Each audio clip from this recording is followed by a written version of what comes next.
السلام علیکم ورحمۃ اللہ وبرکاتہ۔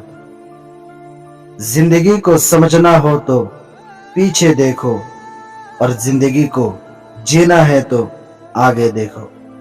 اندھیرے میں ایک دوست کے ساتھ چلنا روشنی میں اکیلے چلنے سے بہتر ہے۔ وہ شخص دوستی کی قابل نہیں جو اپنے دوست کو برے کاموں سے نصیحت کے ذریعے باز نہیں رکھ سکتا۔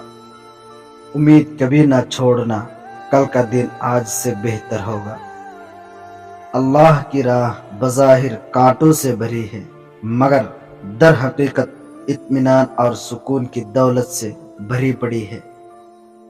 جنت کے منتظر نہ رہو، بلکہ اپنے اعمال ایسے بنا لو کہ جنت بھی تمہاری منتظر ہو جائے۔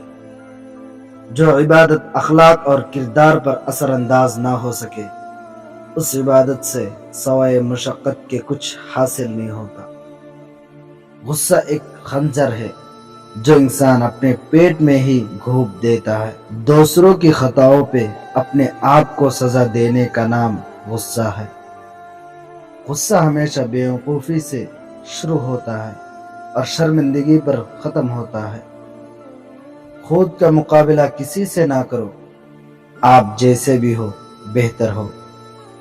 خدا کی راہ میں کوشش کرو اور کبھی پیچھے نہ ہٹو، کیونکہ خدا نے تم سے کوشش مانگی ہے، نتیجہ نہیں۔ جب کوئی خدا سے کسی کے سکھ کے لیے دعا مانگتا ہے تو وہ دعا کسی اور کے حق میں قبول ہونے سے پہلے دعا مانگنے والے کے حق میں قبول ہو جاتی ہے۔ میرے پیارے دوستو، ویڈیو اچھی لگی تو ہمارے چینل کو ضرور سبسکرائب کریں۔